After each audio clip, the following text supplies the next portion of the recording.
That's really good. Does that mean that all of you are going to be booksellers soon? Okay, so, all right, I have this pleasure of introducing this wonderful panel here discussing books and bookshops. I just want to talk a little bit more for a minute about myself so that you know what my introduction is.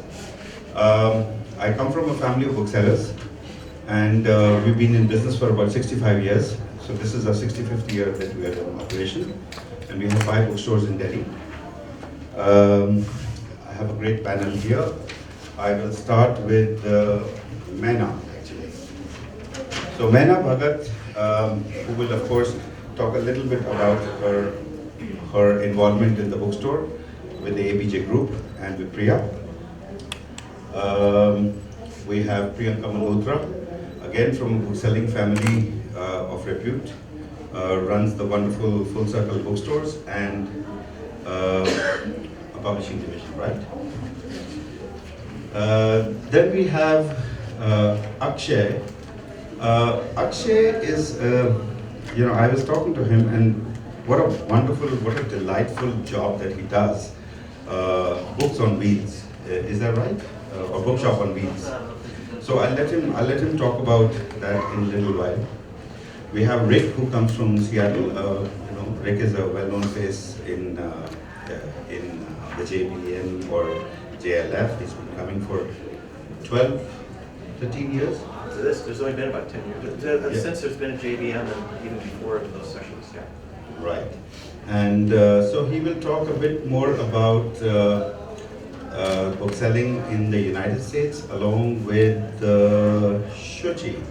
So Shuchi comes from Boston. She's a bookseller, and this is the new breed, the young Indians who are coming into the book trade as buyers, as booksellers, as floor managers. So I'll let her talk a little bit more about that.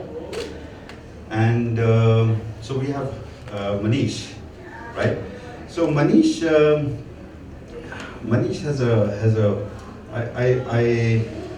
in fact, I didn't know how to word his entry into the book trade. He's the latest entrant into the book trade, just 2 years, am I right? So 2 years in bookselling, who's come into bookselling voluntarily by choice. So this is something which I really would like to get more information on from him.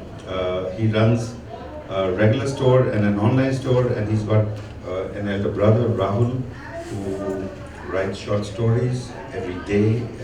I think twice a week, right? Twice a week. And has a following of 1.25 lakhs, right? Great. So let's start with Shuchi.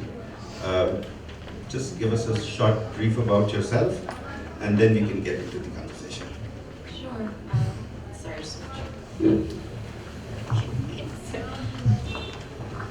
Okay, so just a little bit about the bookstore that I work at. So I'm on the opposite coast of Rick. So in Boston, and the bookstore I work at is an independently owned bookstore. It's been around for 57 years. It's outlived a Barnes & Noble, a big chain bookstore that had opened up and lived down the street for 15 years. So it's sort of a point of pride in the community that they've kind of kept this independent bookstore going. And my particular role in that bookstore, I began there 7 years ago, first as a bookseller, and I also hosted some author events. I should give you a little bit more about the bookstore before I keep going. It's 10,000 square feet, so it's a rather large bookstore. We have about 35 people on staff.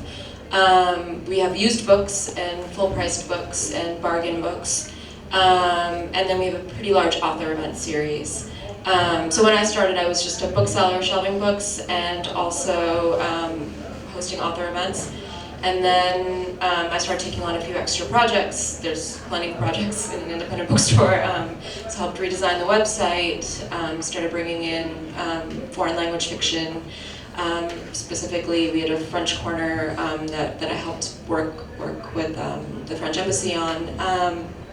And then I became a backlist buyer, so really focusing on deepening what's on the shelves.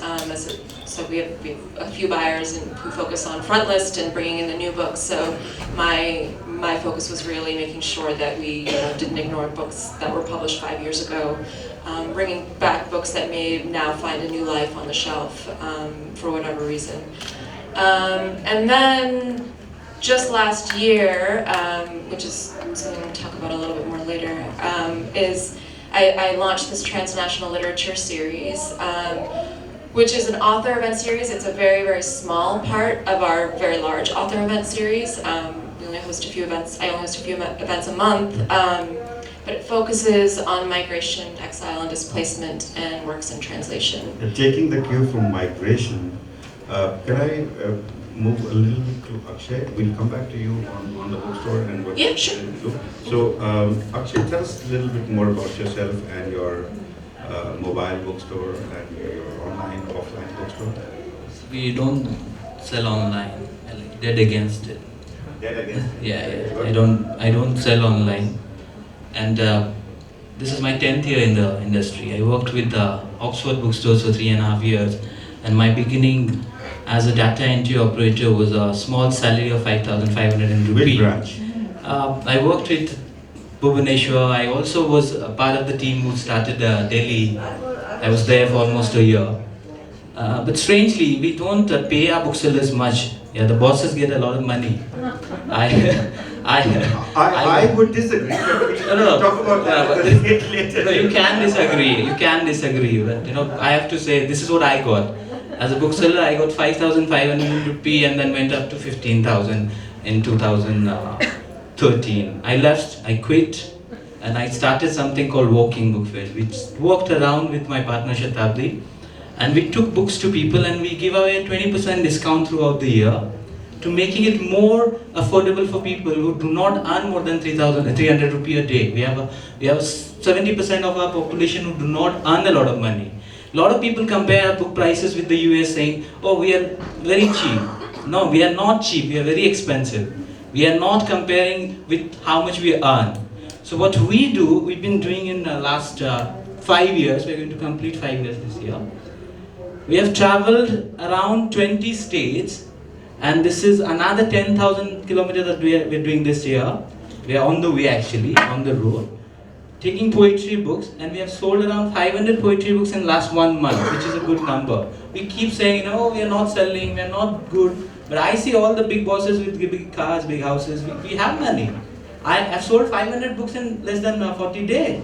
We have money, we have potential readers, but where are the books? The physical books are in warehouses. When I wanted to take poetry books, I called some of my publishers and said, do you have some books? No, we have, but we have to import them. We do not have them in our stock. We have them in our list, but they're not in print. We have a 20,000 poetry strong list. Someone said, but are they all available? No. So our idea is to take books to roads, on the road. You have to find new ways to promote them. You just cannot keep publishing them and keeping them in Delhi or Bombay. There's a huge market in India. Look at the other places. Everybody is reading English now. All the kids, go to school and they have started reading English. But we've been ignoring the fact that the people at the bottom have never been taken care of. We do not teach them well. We do not train them. I've not seen a single bookshop where you go and the security guy says happy reading. Maybe this is something we can do, pay this guy 500 rupee more. Say, okay, whoever comes at least say happy reading. But no, we want someone to salute. We don't want someone to, get involved in the industry. We do not want people to come from the bottom and go up to the top. I think we need to have you on a session with Prakash Books, for sure. And distribution things. Distribution again. Taking the cue from you in this short introduction. So we also have another traveling bookseller of sorts. I'd like to introduce Priyanka Malhotra, who from a stationary fixed bookstore, a physical bookstore, has developed this wonderful line of book selling at festivals, at exhibitions, and of course is the lead bookseller at the JBM and the JLF. So tell us a little bit more about yourself. We're a family-run bookstore in New Delhi. We have 2 stores, and with that we also have 2 cafes that go along. We find that, you know, with books and coffee and good food, there's great synergy there. And we're independent, and we find that spending time, personal time, and customizing each bookstore goes a long way. So between the 2 stores, which are both in Delhi, we curate very different selections. We found that people who come to a certain kind of market are looking for something different. So there's a lot of attention to detail in terms of curating a selection for the bookstores. We also like to believe that a bookstore is a space for community building, where people can come together. There's a meeting of minds. People can come and talk, children can come and discover books. It's like an oasis that one can go to escape from a lot of the other things that sometimes can be overwhelming. And I think books have that power and magic in them. We do a lot of events in the bookstores. We have author readings, book launches, a lot of workshops for children. So really it is a place where I feel, you know, the human spirit thrives. It's not, it's taking away from the isolation that's now coming into our lives, where a lot of things happen on the mobile or online, and here people are coming together for literature. Thank you so much. So moving along the links from Priyanka, I'd like to bring in Manish Dhariwal, who's, like I said, the youngest entrant into the book trade. And a very fascinating story, but I'll let him talk about it. Just one quote I want to put while I was talking to him. He comes from a little village, not a village, it's a town called Pali, which is just beyond Ajmer. And, you know, very strange, but he sells online and offline, online more, online. And he calls his portal, he talks about his portal, saying an online portal for books with trust. So, you know, that really intrigued me, and I want him to talk about that trust part a little bit more elaborately. So, Manish. Well, thank you, everybody. Let me start with the thing which was told earlier by Anuj, that we came into the business voluntarily. So, I think that is the question needs to be discussed today and afterwards also. That a session like 100 bookstores are not enough. Why so? Why people are not here in this business? So that is the basic thing. But the thing which he asked me, we are a portal. It's markmybook.com, and we have started it 2 years ago. And the trust part which Anuj asked me, it is something that when we were looking to change our business and we're searching for some things which we can do, we find out that there are many big portals, there are things, there are places when a person can buy a book online. I'm talking about online at that time. But there is no place to interact. There is no place where a person can interact. He can feel like that this is a bookstore. I'm holding a book in my hand.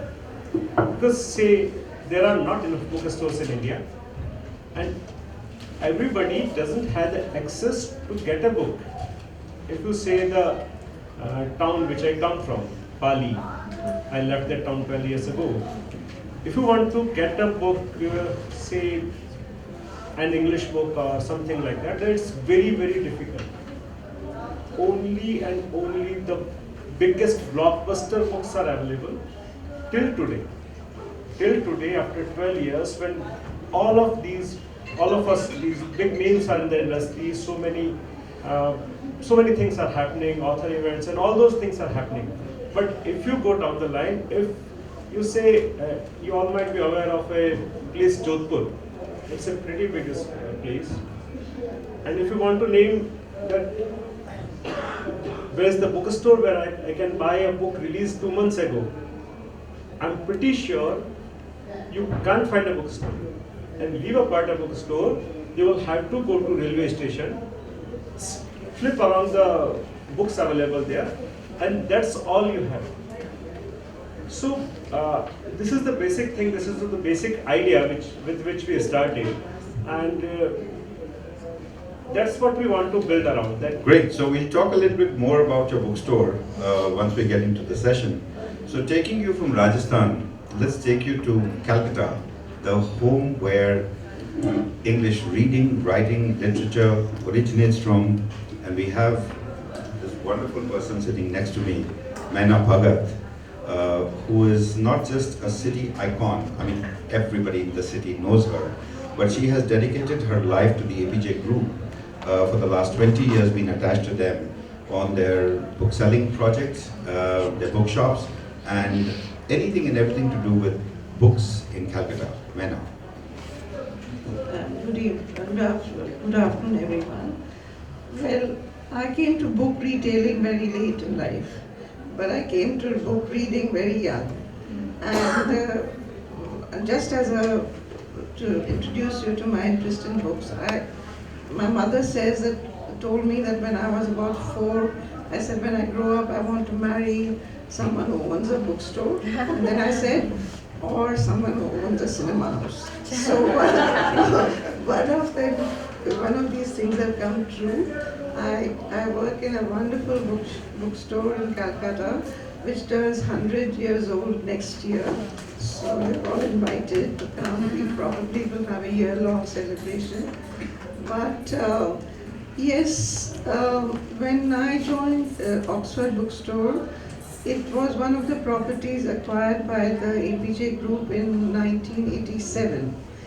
And the patriarch, Mr. Jeet Paul, when he acquired the property, he said they are quite big in the hospitality business. So he said, let's keep this as a food for thought place, you know. We have many places where you can go to have meals. So I've had a very interesting journey these 20 years. I've learned a lot. But what I have learned is my role is not only in the selling of books. It's in the selling of the love of books, of promoting reading, promoting the love of reading by various initiatives that we create through, for the city. The city itself is very involved with our store, the history of the city. You can imagine in 100 years. I had a colleague, he passed away a few years ago. He told me that Premier Chow and I had visited the store. He told me lots of things which we recorded for our centenary. And yes, I won't say my role is only, as I said, in the selling of books. But we do, I agree with Priyanka when she said that she curates her events for both the stores differently. You probably keep a different selection of books. So we are an all India chain. So we source quite differently for Bombay, Delhi, Kolkata, because we know the readership there. Kolkata, I mean, as a person of a certain age, people who came to our store, they discovered many books that they never knew they wanted to buy. And I thought that was a very precious thing to be said about any bookstore. Yeah, but the profile keeps changing as the age groups keep changing, and that has happened. But we still are a rock solid bookstore, one of its kind. I think we are, Higginbotham's is the oldest in the country, 125 years or something, and then we come a close second. So yes, there's so many facets to book selling, and that it's it reinvents itself. We do books, we do book events. I have to say very proudly that we have hosted just about very eminent authors. The late Savitya came to our stores with Sri Vidya Naipal. Then Salman Rushdie has read at our store. We've had people from it's a kind of place where people want to come to, and both well-known and new authors, and we give them space. So while on this journey of bookstores, finding ourselves from one coast to another coast, I will take you from the eastern coast of India to the western coast of US, and I bring to you Rick. Rick is a bookseller based out of Seattle. Has been in the line for 42 years, right? And the bookstore that he works with is 45 years old. Is that right? Yes. Brilliant. Rick, I want you to come in and tell us a little bit. Thank you, Anuj. Thank you. I think, therefore, I'm the one who's been doing it the longest, not necessarily the best, but I've been at it longer. And I will say, to the degree that we talk about how younger people come into this work and how each of us has come and stayed, whether it's for family or other reasons. I did this back in the 1970s at a time, probably culturally it was somewhat true, that what you were trying to do was define more by what you did not want to do than what you did want to do. And so I backed into this kind of work, because I would say, I'm not going to do that, I'm not going to do that. But so almost did get asked, because I was hanging around a bookstore that was very small and very new, and they finally said, we need a second person to work at night, so that was how I started working. And it's been that ever thus. The story I work in is, I've talked about it because I've been on panels here before, but to give a little bit of a context, it is part of a generation of stores which are also paralleled by sort of a generation of independent presses that all began in the 60s, 70s, and 80s, and have had, to the degree the ones who are still with us have had to weather all the forces and challenges, bookstore chains, change in technology, Amazon, and others. And those of us who are still at it have sort of persisted and endured through all that. And today, in the U.S. at least, independent bookselling is in this kind of resurgent period for various reasons, which include not only our fierce independence, but actually interdependent awareness of working with other independent bookshops to do various programs to help each other learn how to navigate everything, and include everything from internet platforms to just general best practices that we all learn from each other.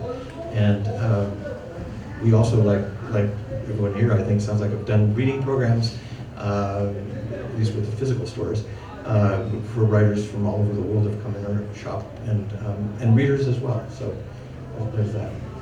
Wonderful, Rick. Thanks. So now that we've got the introductions all done, I'd like to come into the session called 100 Bookstores Are Not Enough. I remember that we've actually been talking about bookstores and bookselling in various sessions of the JBM. Bookselling is important to all of us, and so are bookstores. I'd like to speak about 2 minutes about books and bookselling, and then we can open the session to the panel and let them, we'll take it from question to question. So I start with a wonderful couplet that I've just written for this, and Kartika's looking at me. I'm famous for my couplets. It says, "Lafzon ke sheher," so it's in Hindi basically, but I'll translate for people who don't speak Hindi. "Lafzon ke sheher se nikli, lafzon ke sheher se nikli, akshar hai mera naam." So, "Lafzon ke sheher se nikli, akshar hai mera naam, जोड़ते चलो मेरे दिन मेरी जिंदगी है सियाही मेरी पहचान." So, in English, for the people who don't understand, emerging from the town of words, I am the alphabet. Keep joining my days, my years. The ink is my identity. Yes, we have a book. That is what this whole discussion is all about. A book, book selling, why we are all part of this trade. And many a book like this are dreamt and created every day and every night in the minds of their creators. We've got authors here, we've got people who work in books. So we are creators of this wonderful collage of words that we bring together. We dreamers, we create books. Books that we treasure and books that we love. And books that we will leave behind as our legacies to time and to judge. We talk about bookshops being the home for books, but where will we find these books when the bookshops are there no more? Today, we have the bookshops, a place where we find these beautiful masterpieces proudly displayed for us to access and enjoy. But where will we find these and rummage through the pages in the few years from today? A bookshop is very, very important for society, for advancement of thought, of people like-minded to come together. A bookstore is not just a place where you place books. It's a place where people come together, they talk over a topic. The topic emerges from various books that we have on display. They are somebody's thoughts, they're somebody's mind that have been put together between these covers. Yes, it is sad, but that may be the fate if we don't look after our bookstores. If we don't care about them, if we don't visit them often, we just may not have them anymore in the few years. So it's a tradition as a bookseller where we all, in some form or the other, are dedicated to this one line of work called bookshops. The bookshop, as we all know today, is a fast-changing form, from a place of worship to the click of a button. So we have lots of booksellers here. We're going to be talking about online, offline, and a whole lot of other bookstores of various kinds, which for me today, which used to be a very, very old model that the Delhi government had, started, I think about 50 years ago, was the Delhi Public Libraries, where the books could be available on wheels, and they would come to your colony, and it was more of a library. But I'm very happy that we have a panelist here who's actually taking the art of book selling to people on wheels or other cycles, or promotion of books in one form or the other. So when we talk about the click of a button, some may call it the future. We've got lots of people who are, investing in online bookstores and making money out of online bookstores. So some call it the future, and some call it a fight. So as a regular standard bookstore, we would call it a fight. But the fact is that the bookshop technically needs help now. Now is the time where you see that a bookshop needs to be promoted and to be brought forward as a mecca, as a place, I won't say as a place of worship, but as a place of getting together. A lot of people are contributing in some form or the other to that goal. Some publishers have also come on board where they are actually encouraging bookshops to actually be a place of a meeting place, where a bookshop, for example, like Priyanka's, would actually open their doors to authors and author readings. So, with this, today we are gathered here to talk about the bookshop, its future, its survival, and its existence in tomorrow's world. So, we're not looking at today. Today has already happened. We are all part of this. We look at a future for the bookstores tomorrow. So I say, 100 bookstores are not enough. Very true, very correct. We need at least 1 million in this country with the number of people that we have. I hope that becomes reality one day. So let's open the discussion to my colleagues gathered here as part of the panel or the audience. And I'm happy you could join us for this. I have been given a set of questions to talk about, but we will add questions and take it forward from the comments that we get on board. So, who do I ask this wonderful question from? Maina. Can bookselling be pursued as a career? It can, if you have a, I think the basic qualification is you have to have a passion for books. I remember when I joined Oxford, a young lady came to me. She was very attractive, smart, she portrayed herself very well. And then she said, it's always been my dream to work in a bookstore. I hired her on the spot. You know, it's not a job like when we speak of book retail, please don't compare it to other retail. And it's very different. I mean, it took me a long while to realize that a book has got to be sold. I felt it was sacrosanct, you know. I mean, how can you sell a person's mind? It just didn't sound. I loved being there. I loved working in the bookstore. I loved arranging the books on the shelves. But I wished every single person of the team felt the same way. But you cannot expect them. I will say this, young people who join a bookstore, they are not going to remain there forever. They are going to be there for 5 years. They are going to learn the book trade, and then they'll move on either to different areas of the book trade, or they'll start out on their own like he has. So it's you can make a career, and as I read an article, maybe you won't earn as much as a lawyer or a doctor or an engineer, but you can earn a decent living. But you have to be motivated, and it's not just about learning to sell an object. It's about learning to sell a person's mind, or something that's between the. I always tell my staff, I said, the book has to be treated with respect. Between the covers is a person. And I have a theory also about bookstores. They have the, I mean, everybody knows that there's a world is inside a bookstore. So I categorize it like this. When there are people, authors who've read, who've written, who are long dead, but the characters live on, and those characters dance about at night. Then there are the people who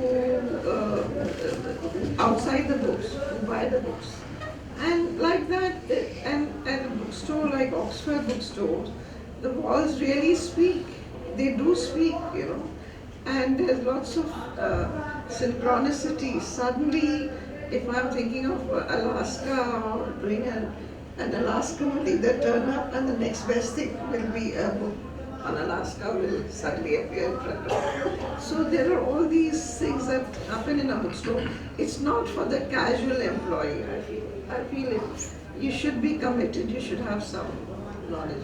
So, Maina, what you say is that somebody who wants to be a bookseller or wants to come into bookselling needs to have a certain amount of dedication and a certain amount of love for literature, maybe at the sake of not being able to get an ideal job outside which will pay better.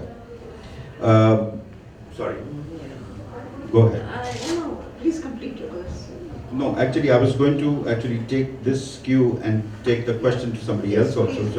So I'd like to ask Shuchi, why in today's world where there are so many avenues open for a young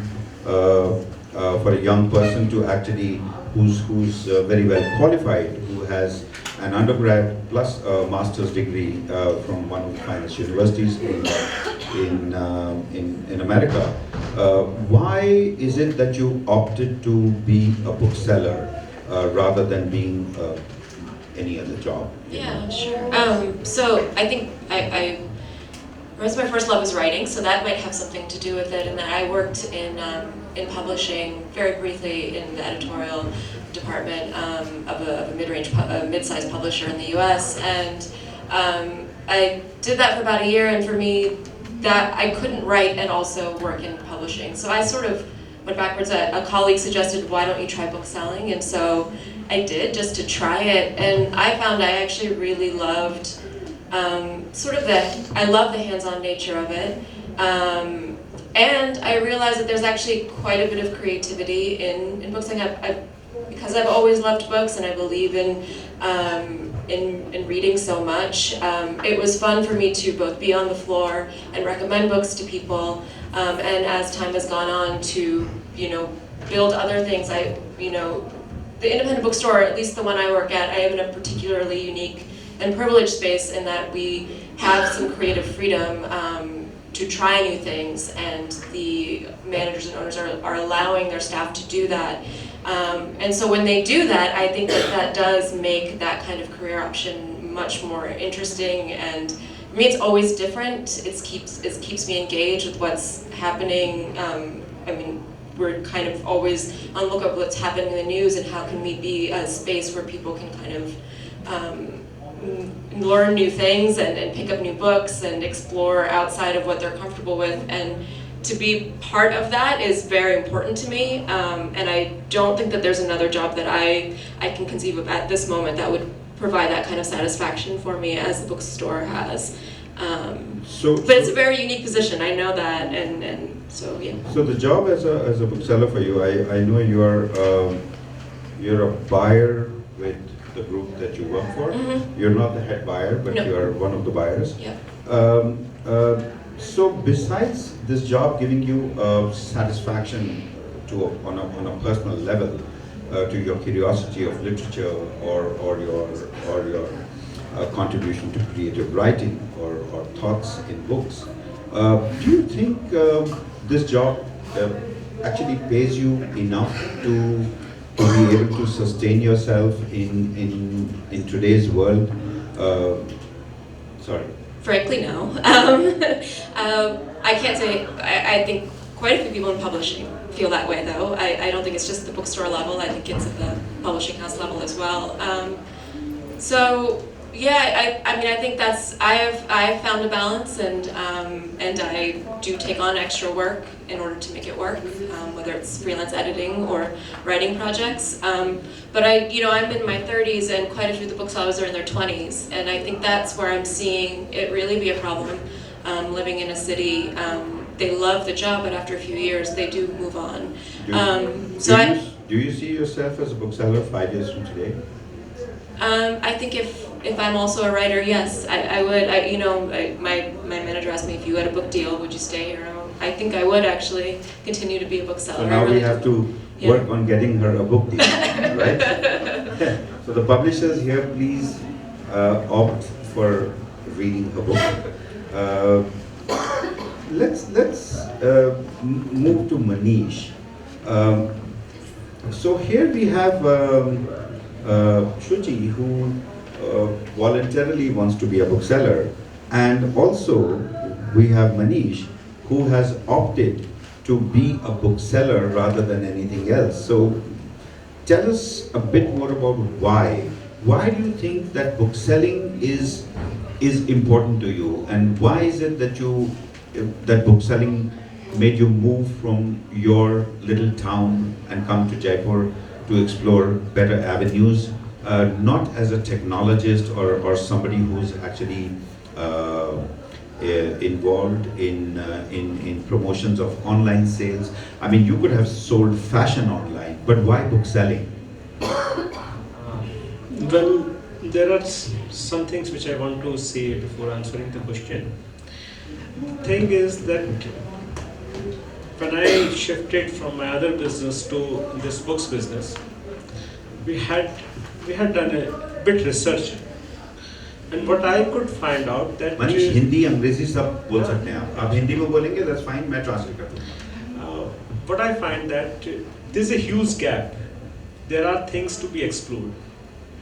What I see today that book business is not doing as much as it can do. Means there are bookstores here in Jaipur, in maybe one or two in Ajmer and few in Delhi and anywhere else. But say this business is catering only to 20 crore or 30 crore people in India. 100 crore people in India are uninterested, they are not getting books. And so if I can build a system where I can deliver books to them, so there is a huge gap, there is a huge market, which is everybody out there, we opted for online sales. But where do you see there being, so like you said, there is this huge opportunity of 100 crore people who do not have access to books. I'm not 100% sure on that comment or that statement, but you know, we discuss that in figures and facts and stuff like that. But from your journey, what do you feel that is missing for these 100 crore people, which is technically 75% of India's population that you're talking about?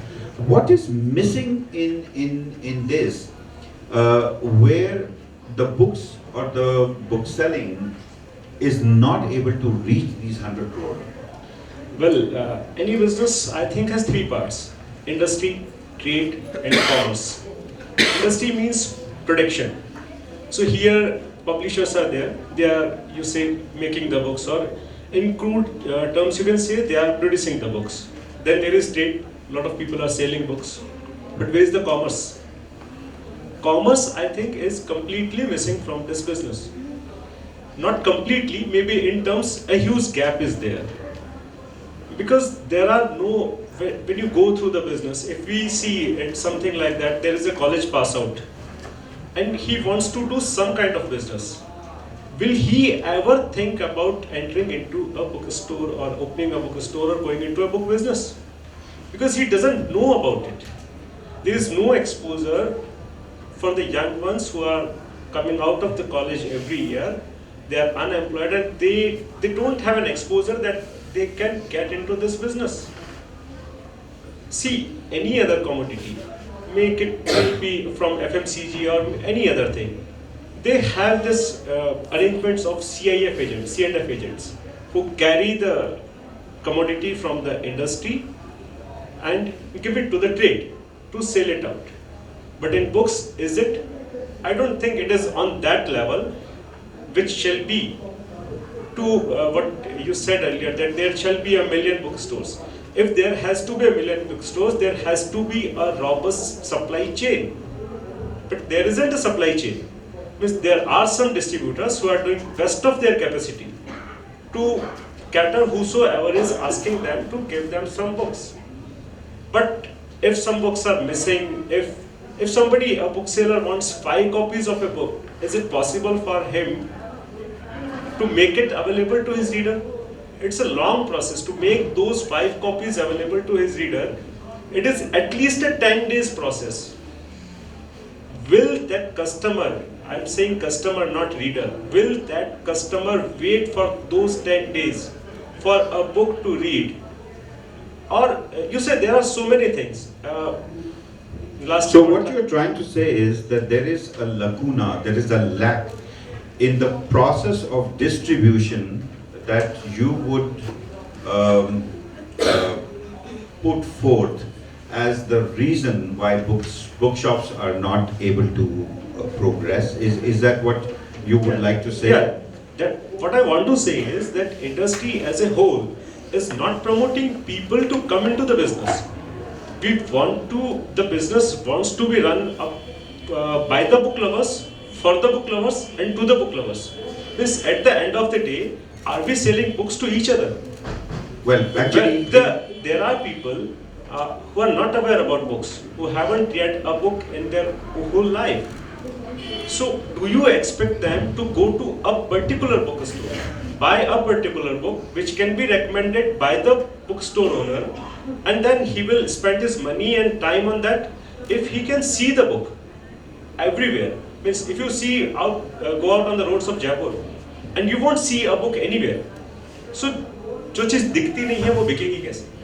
So then let me take this question of where you say that let us take it to the core of this industry called books. I'd like to put up this question, taking it from there to Priyanka, who's also part publisher. What is the contribution? How does a publisher contribute to the creation and sustenance of a bookstore? I think today publishers and booksellers and authors need to work even more closely together. I know that with online retail, one of the biggest things that it brings to the table is distribution. And as a publisher myself, I know we all know what the challenges are to make sure you have a print run of 2,000, 5,000, whatever it is. But how do you get your books to physical stores? How do you make sure that they get there on time? It's a very big challenge for us. So online is something that, in a way, really sort of takes up for that gap. Having said that, I think that to have that physical space, to have a bookstore is very important. If you look at, for example, Amazon, right, which is an online platform, it's a retailer, it's not a bookseller, but happens to retail books, now has 600 physical stores, 500 with Whole Foods, but 600 physical stores, and you wonder why? Why would they do it? They are doing it because they realize that people need to walk into bookstores and actually look and touch and feel books. And just, sitting in front of a computer with an algorithm does not do the trick. So going back to your question, I think really publishers and booksellers and authors need to engage more and communicate more and support each other more. Maybe also look at the deep discounts that publishers... I don't want to get into discounts at the moment because we're still discussing the bookstore, because discounts being a debatable issue, we can actually take up that issue for online versus offline and places like that. But we get the idea that what you are saying is that it's very important for us to have a bookstore which is as a physical space where people come together and like-minded people will be there to debate, to discuss. Authors, publishers, and thinkers will come together. That is what you're trying to say, right? Yes. Okay. So let us look at on this point of where people need to meet together. I'd like to ask a question from Rick, who comes from America. And fortunately, when you look at the statistics and figures of American bookshops or business in America, we see that there has been a 20 to 22% increase or return of the indie bookstores, which the mom and pop bookstores, as used to call them, who are all coming back into business. Am I right in my understanding of this, Rick? Yes, I'm not usually one to talk to Suchi about this. I usually don't go look up these numbers, but I did actually a little bit for this today. 2018 marked the 9th consecutive year of increase in independent bookshops in the U.S. That means some closed, but more open than closed. And in the case of this last year alone, I believe there were about 100 new stores that opened in the country, and but also significantly 30 existing stores changed ownership. So, which is also how the issue of mom and pop or family owned or very locally owned stores can go beyond their initial generation or the present generation. So that succession factor is at work. So that is happening in the U.S. With a strong feeling. The other part of this, just as one of the many little strands about why people come into the stores and the present political situation in the United States, bookstores themselves seem to stand for something relative to our present government. And I literally was trying to leave on Saturday from Seattle, and our bookshop is near what's usually the staging area from various protest marches. The Women's March was happening, and our store was just full of people on their way into that march, and the store felt very much in the spirit of what they were going to do. So that's also a kind of beauty place that way. So.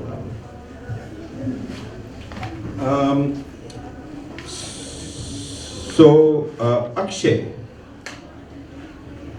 tell me, why is it that you feel that book selling or the promotion of books as a seller, I will not say promotion of books as a distributor or as a thinker, promotion of books as a seller, why do you think it is important for India?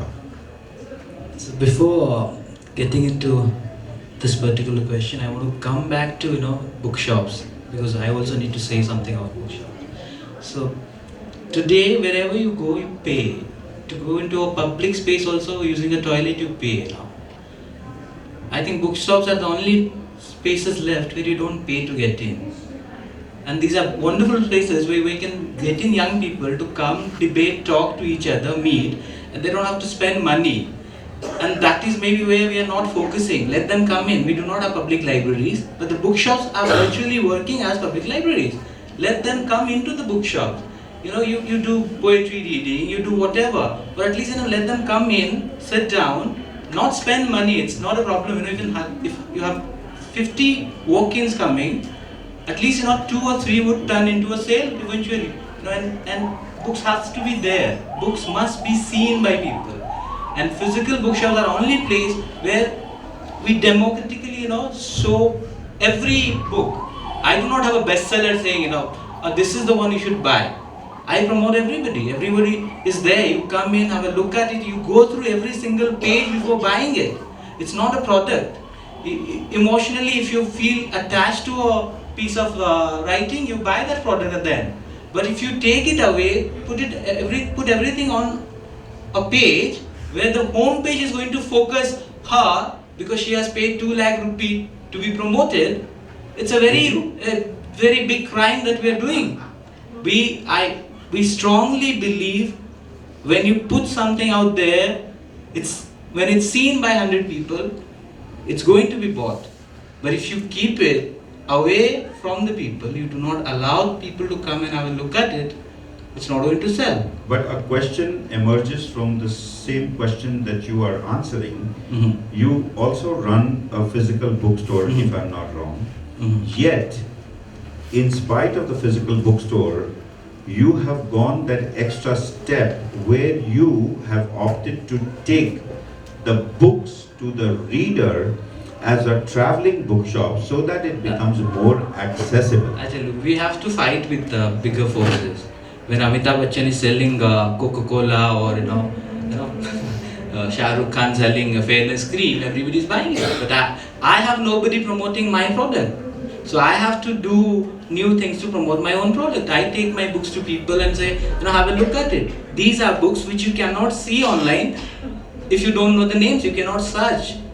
When you search a specific title or a name, you get to look at that book's cover, not even the book, just the image of the book. Here, I have books with me and you're allowed to, go through 20 pages, read 30 pages, then say, you want a discount, I give you a 20% discount also. I'm also going to fight with people who are giving 50% discount. Of course, I can give 40% discount. There's a margin of 45%. We all know there is this money. If we are making 20% on one book and this other book, we have to lose 20%. There's nothing wrong in that. When online sellers selling books at 25% discount pre-order, I am sitting here waiting for the book to come to my place and then giving a 10% or 5% discount. That's not going to happen. We have to, we sell, you know what, I also do pre-order now, putting a poster saying, you buy, you get a 1% more than what you'd get online.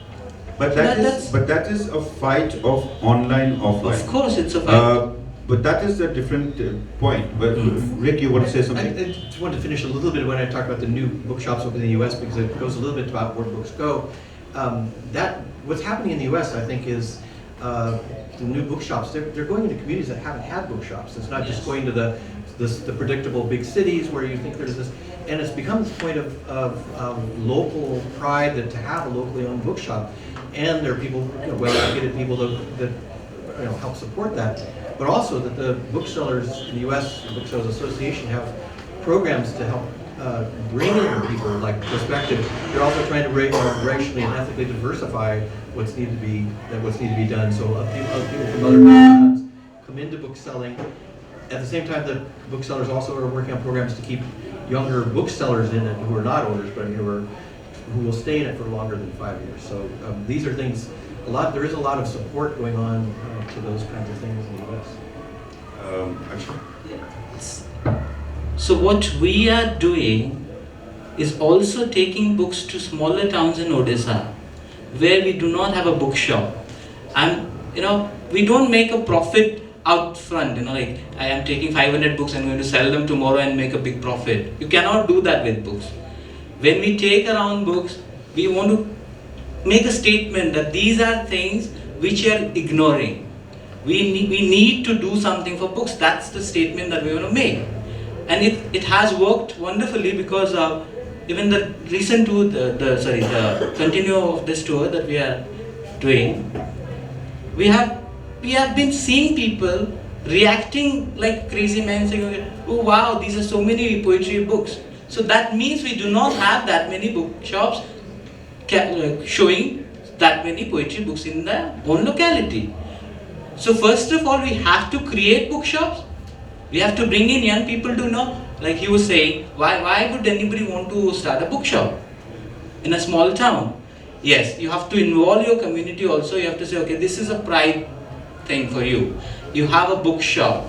This is going to represent your own emotions, your literature, and let's protect it. You go talk to them. I keep talking to young people every day. When they come into the bookshop, I talk to them for 45 minutes, an hour, telling them why you need a bookshop. These are exactly like your temples, like your other organizations which are important. These are public spaces and these are democratic spaces where we are very political, but we do not belong to a political party. We are very religious, but we do not belong to a religious group. We are open, we can come together, debate, talk, fight, do whatever we want. And these are only spaces where we can grow beyond. We can get out of our very small cocoons and start thinking of a better world. These are important. First of all, we have to send in a message into our own communities that these are important spaces. Who is going to do it? Of course, we have to talk to Amitabh Bachchan and say, okay, you've been promoting Gutka for so many years now. Why don't you promote reading for 2 minutes maybe, a second? Why don't we have a small screen in a bookshop where, all your actors, actresses, great people of the country saying, are you reading? I'm reading this. Let's read together. Let's understand each other. We are not putting in a lot of effort to create bookshops. And then the next thing comes, how to protect them. Of course, when your society wants them, when only 500 people putting in 500 rupees is a lot of money. We've been doing it for 5 years. Surprisingly, we've been doing good. Yes, I sold a bigger truck, I buy a smaller one. I do it, I don't stop. This year we started cycles, book cycles. When I gave these ideas, to my friends, they were saying, no, what are you saying, What about your career? How much money are you going to make? But I don't do this to make money. I don't do this to, get married 5 times and have kids. I do this because I believe in human emotions. Booksellers marry 5 times? I think, anybody has a right to. I think it's the emotion. I'm very angry, I'm very passionate, I'm very, loving at times. And this is all there is in books. These are our emotions. And we have to protect them. We have to talk about farmers and also have to, feel what is happening with the farmers. And then when you write, someone else reads it and goes, wow, I've been ignoring a farmer. I spend 5,000 rupees staying in a hotel, in Rajasthan, have a nice shower with 500 liters of water, and also talk about drought situation. But yes, all these things must be discussed in a space which is called a bookshop. And 100, 200, 1,000, I don't think even a crore is enough. Yeah. Because you look at Mercedes, you look at all the other products, they're everywhere. We go to very small villages, we find Coca-Cola, we find anything you want. But you don't find a bookshop because nobody wants to talk about it. We must talk about it. Then only the next thing will come. As a bookseller, I support you 100% because that Thank is you. who Thank I you. basically am. Nana, I think, wants to say something. When we took over the bookstore, Preeti Paul, who is largely responsible for it, she wanted to say Oxford Bookstore much more than a bookstore. And in that, we really are an integral part of the life of the city, but that's because we've been there for a long time. But we do have a space in the bookstore. It's the prime location in Calcutta. Every inch of space in that location could get you a whopping income. But we keep that space empty. We keep it for the activities that he just described. We let young people hold their events there free of cost. We let NGO children come and play there free of cost. We of course have book readings, and every time there's a move to put books in that space, which is a logical move actually. We could probably be earning much more. I say no. This space will remain empty, and it will remain empty for these activities. So I'll just add one more thing. So in Bhubaneswar, where we have a physical bookshop, we also have a library now. And when we started the library, a lot of people asked, why do you want to also have a library in your bookshop? And I keep telling people, look at people at the bottom. How much do they earn? How can we give them books? So we started this library where you can pay only 500 rupees and take a membership for the entire year, and you can come and read whenever you want. This is where I'm giving also another generation the opportunity to have a look at books at a very small cost, less than 2 rupees a day. And I'm looking at this as a small investment for my future generation. No, I'm not going to be there in another 20-30 years. Akshay, looking at this from what you are saying, this is a very personal, very one-on-one, a single person's efforts.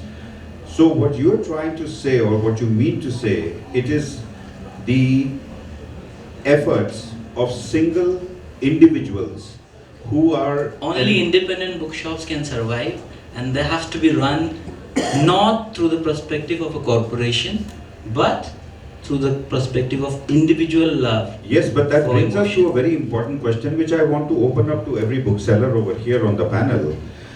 We're talking about spaces, a space to meet, a space to do this, a space to do that. How far from your perspectives as booksellers over here, and booksellers in prime cities, you're from Boston, you're from Seattle, you're from Jaipur, you're from Delhi, Priyanka, you're from Calcutta, I'm from Delhi. How important is real estate as part of bookselling? Because if you want to really be a bookseller of repute, or at a place which is accessible to people, I understand the problems of bookshops being in far off villages and townships which are away from the center.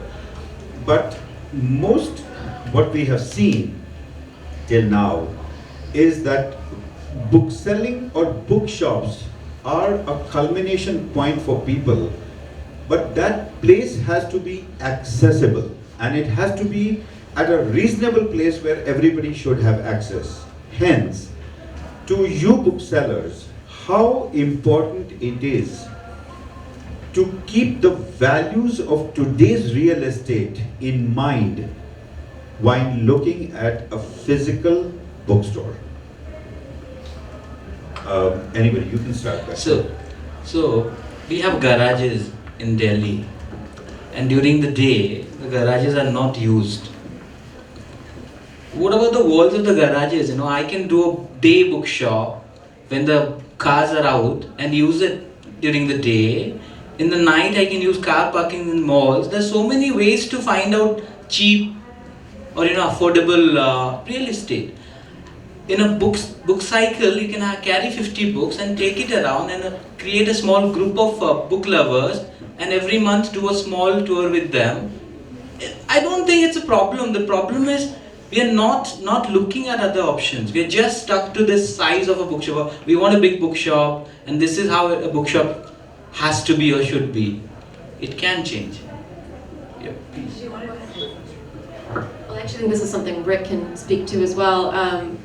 We do quite a bit of offsite events, so we are kind of taking books to other places all over the city. I actually had a friend who was doing an event at a museum, and they didn't have his book. So I grabbed a bunch of books, took like one of those, electronic money, credit card readers, and went over there with a stack of books. So I think having books always around as much as you can, finding the places where you can do that, and knowing that it takes a lot of time and effort to do that, but books are always sort of visible, is important. It's an extension of that. I know, Rick, you guys do a lot of that also in Seattle.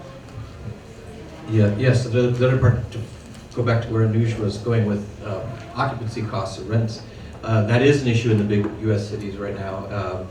And yet it is also because of there is this sort of value right now on bookstores in places in New York City, which is probably the most expensive real estate there is.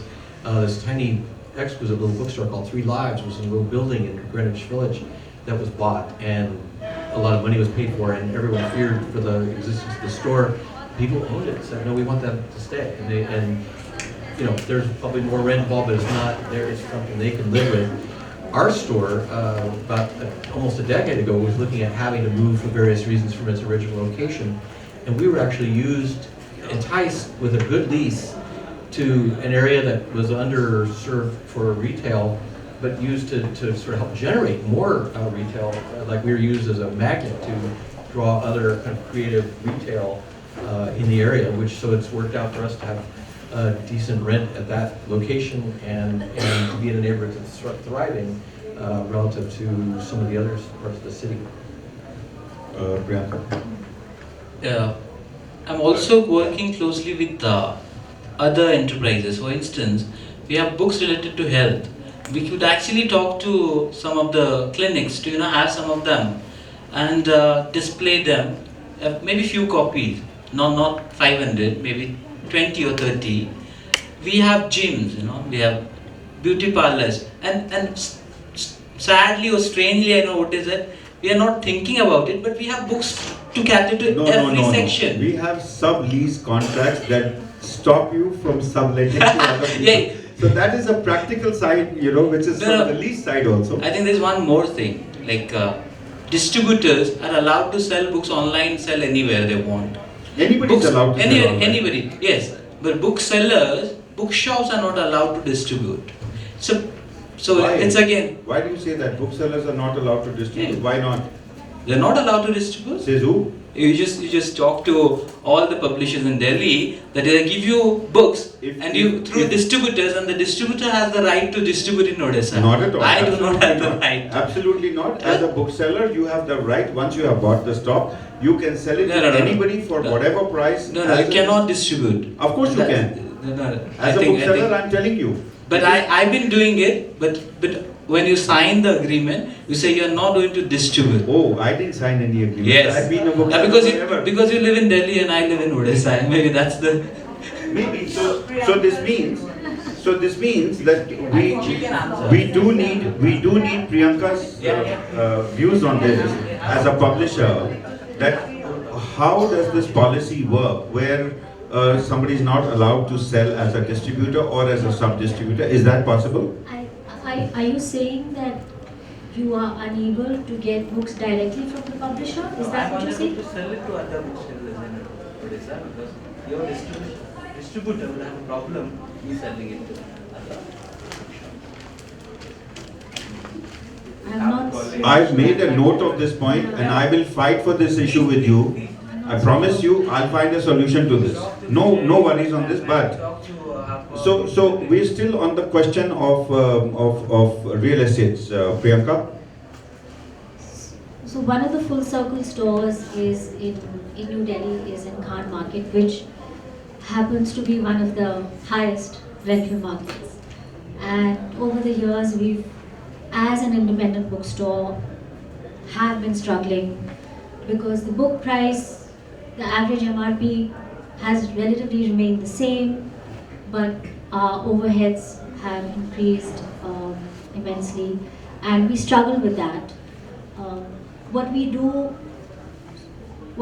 is that we don't rely solely now on walk-ins, and have decided to take the bookstore outside of its four walls. So going to schools for their libraries, going to other literature festivals like Jaipur, Times and Kasoli.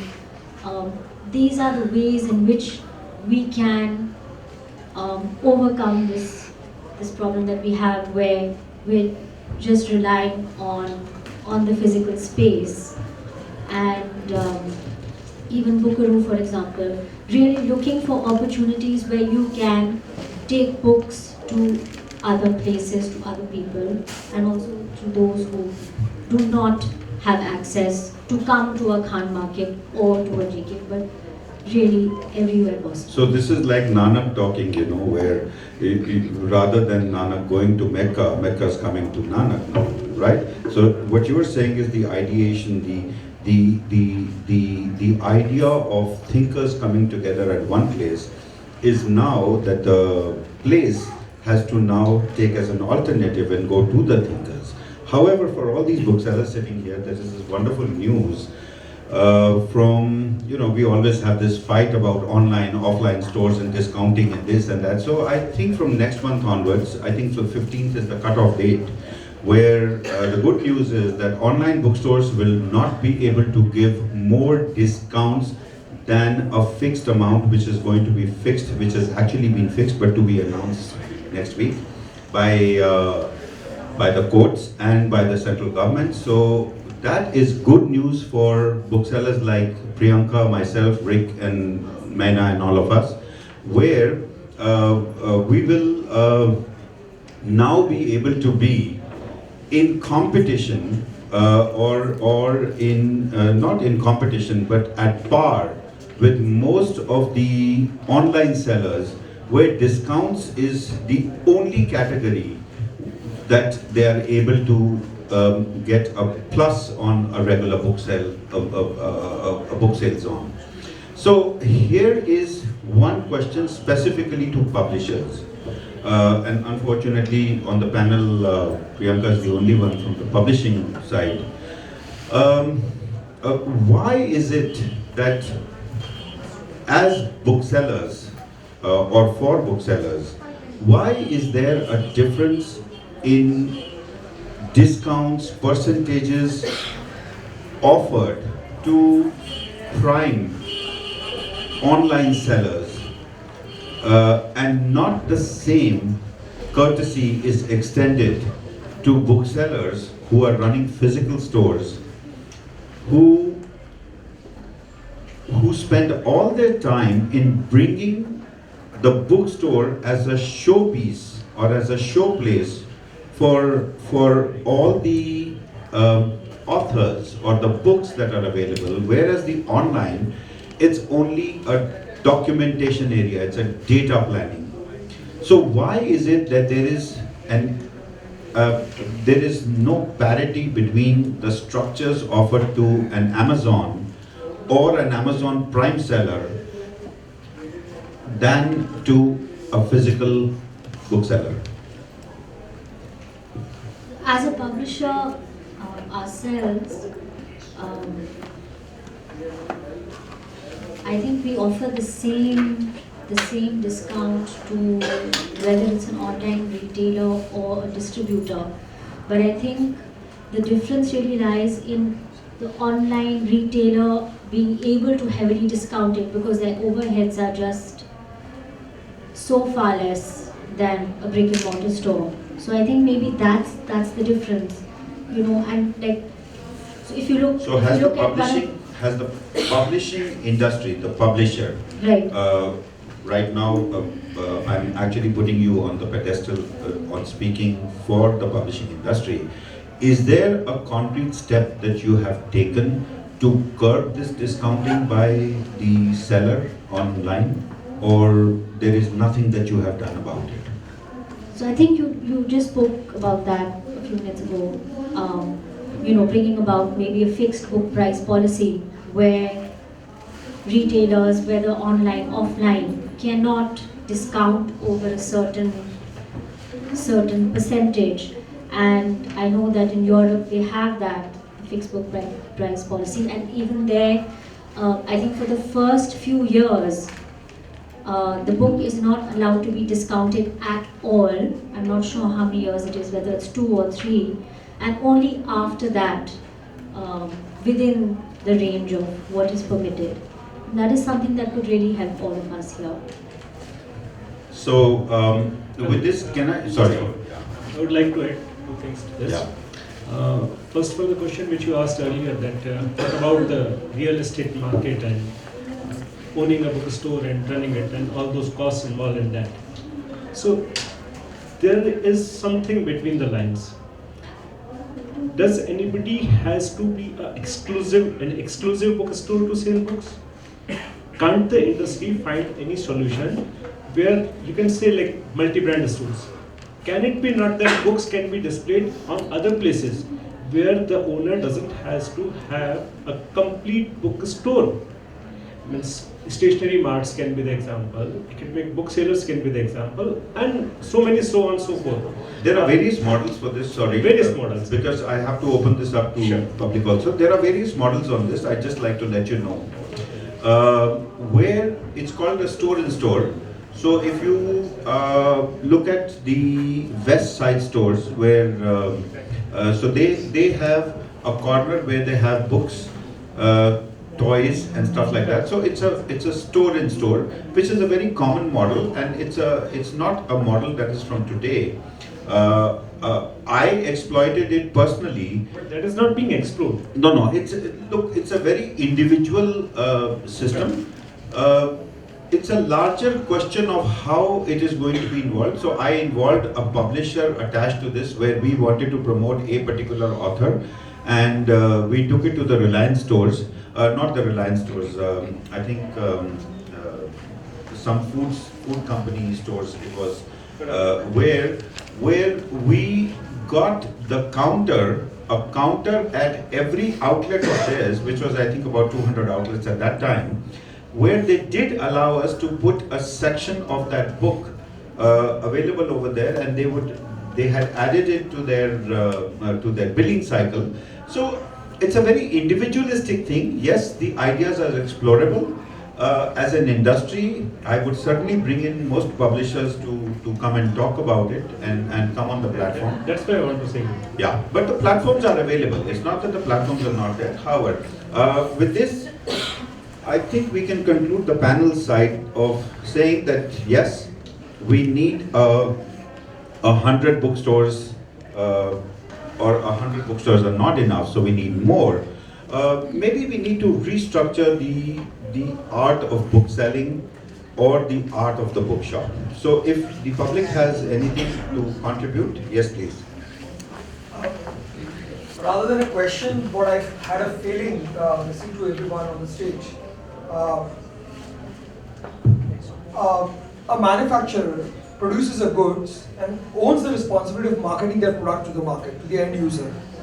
And say if I have a consumer product, I would focus always on, if I want to increase the market size, I would focus on converting non-users into users.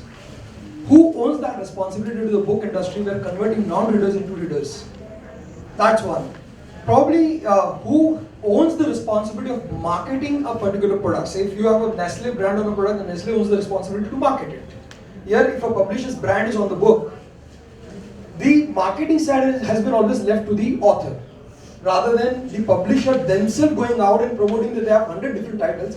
Apart from what exhibitions, World Book Fair we have, or the Literature Fest we have, which is again a closed group where you already have the readers attending these things. So, yeah, million bookstores are not enough for the country like India, but then the entire structure of the current industry is probably maybe reimagined, is what my thought was on Okay, that opinion.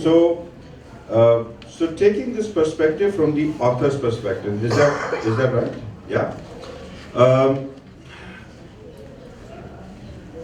So rather than going into a specific answer for your author's query, which means that why is it that the publisher does not market and leaves it to the author, I would rather let the publisher decide on that and talk about it. Maybe this is not the right platform. However, I have made a note of how to bring the publisher, the bookstore, and the author together on a platform. Unfortunately, there are certain practices that have come into the bookstore trade, especially so in the chain stores, where space has become available at a price. Now that is something that destroys the whole idea of a bookstore. But it's prevalent, I'm aware of it, I know many bookstores that do it. And it's a constant fight on behalf of the industry. Unfortunately, it is the author I have been able to blame for it in my last 10 years of study on this, because the author is desperate to put his book on the front shelf. Whether the book deserves it or does not deserve it, he wants to be on the front shelf, and he is the reason why bookshops have now been able to charge people to display their book on the front window. So if there is slight contribution from the author side also, let the public be the judge of good writing and put it there on the front shelf rather than paying for it. I think that may solve the problem to quite an extent. Anyway. I want to follow up on what he's saying, and my question is to all of you, but also particularly because my books are published in the US, I'm interested in your opinion also. So again, as a poet, only after my first book was published did I realize, oh, there's a business in this, that they won't, like you were saying, they won't telepathically or whatever, I use that, sell themselves. And so I very innocently asked my publisher, like, in which bookstores will my books be available? And the publisher said, oh, we don't know. This depends on the distributor. And randomly I get images from people like in different states saying, oh, your book is here, but I have no clue, no idea. So my question to you as people who work in bookstores is, how do you select?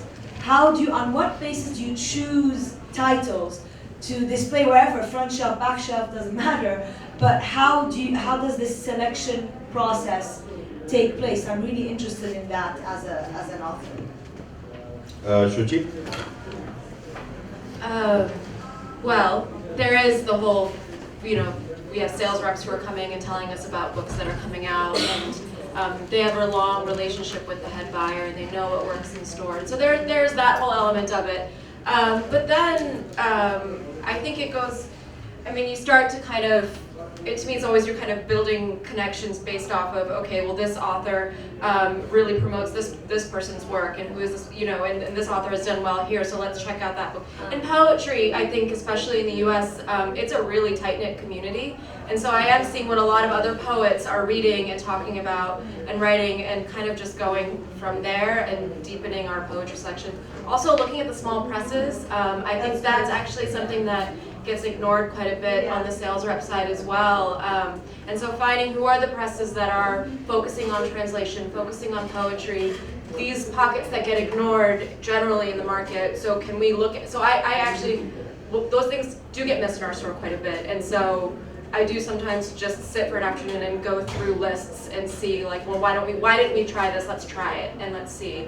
So it takes some effort, but I think it is focusing on those people who are doing that really intense work of publishing these books.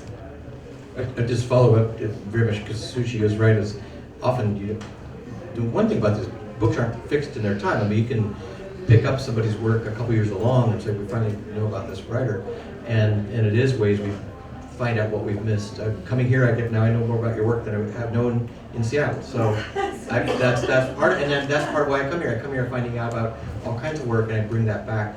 And there's just ways there's an amazing younger writer in the U.S. who I read that Grey Wolf Press gave a prize to a pre-publication prize, but I saw the reference to another book, a book she had written from a Nomi Press, which is one of these very small presses, very good one. But I had missed this book called the end of peril, the end of enmity, the end of strife, a haven. She's a Burmese American writer, unbelievable, brilliant stuff. So that book had been out a while, so now we are selling a lot. So there is this kind of it's an ongoing thing of our curiosity and our passion. People come in saying, "Why aren't you carrying this?" My friend is this poet, Zena, that kind of thing, and that's how we all respond to that. Can I just say a few words? As booksellers, we interact a lot with authors. So authors are very sensitive people, and they come into the store, and should they, God forbid, not see their book, somewhere where all the visitors. I mean, this is true. When we launch a book by an author, of course, we exhibit it prominently. But even if I know that so and so is coming to have a cup of tea with me, so an author, and I tell my staff, just his time is up. So as a poet, I want to tell you the two bookstores here, Priyanka's bookstore. I'm interested in the Indian Yeah, so perspective as Priyanka's well. bookstore and Maina's bookstore both, this is Oxford and Full Circle, they both have author reading and poet reading sessions, specifically poet. So what you should do is, after this you can actually connect with them, and I'm sure they would love to have you recite or read a few of your This poems. is not about me, guys. This is No, but the general so there are programs that every bookstore has. I think if you're interested, why don't you put up a question to us as JBM, and we can actually answer that query better. You had a question? Yeah, your question. Okay. So just actually these programs that Anuji is talking about has worked wonderfully well, not only for a particular author but also for the language in total. For example, 3 years ago, Oxford Bookstore, Preeti Paul and MainaBhagat and Neeta Sridharan, they all came together to make a special space for Hindi. Because we realized that Hindi was not there at Oxford Bookstore in a very brightly representative capacity. So we started this program together, and it has finally resulted. It's so beautiful to see a Hindi Sahitya Utsav now becoming an annual part of the calendar at Oxford Bookstore. So bookstores can do a lot actually in a city. We have at least 15 initiatives running. We have the APJ Bangla Sahitya Utsav, which is a Bengali literature festival, which happens, it's getting hugely popular. We hold it at the ancestral home of Rabindranath Tagore. You better start writing in Bengali now. Yeah. So we have Hindi Mahotsav, we have translation, so many. Yes, we do. We have great arts. Literature festival, and so on. It's sort of keeps generating itself. Which is Gulwala section is your Hindi section. Okay, so with this we conclude the session. 100 bookstores are not enough, but I have an appeal for most people who are here. Bookstores are that one place where tomorrow, when you are a writer, how are you going to tell your mama or your daddy or your friends, come have a look at my book displayed at the bookstore when there is no bookstore? Don't neglect the bookstore. It's great to order online, brilliant, but you can't show your family and friends your book on a screen and say, see, that's my book. I just want to dedicate, because booksellers बहुत मेहनती लोग होते हैं. I just want to dedicate 2 lines in Malayalam. Please. To all the booksellers. One more poet along with me. Yes, yes. Give her the mic. Well, hello. किताब दुकान की महज एक दुकान है. किताब दुकान की महज एक दुकान नहीं, जमा है इसमें समंदर उफनते ख्यालों का. किताबें बेचने वाली दुकानें खास होती हैं. यहाँ इंसान मिलते हैं, जज्बात मिलते हैं. यहाँ आदमी को इंसान बनाने के सारे सामानात मिलते हैं. So to all the booksellers here, love you guys for all the booksellers. So in conclusion to this book and my poem on the book that I started with, I'd like to conclude this from the book saying, पन्ने पे पन्ना लिख दिया, पन्ने पे पन्ना लिख दिया, नाम के नाम पर किताब. पन्ने पे पन्ना लिख दिया, नाम के नाम पर किताब. रहती हूँ मैं मेरे घर में, कहते हैं सब जिसे किताब की दुकान. Before we end this, I would like to add something. Okay, go ahead. We recently published a book called 100 Poems Are Not Enough. And this book has a dedication. I think this is probably the first dedication which says this is dedicated to booksellers and the bare hands who create books.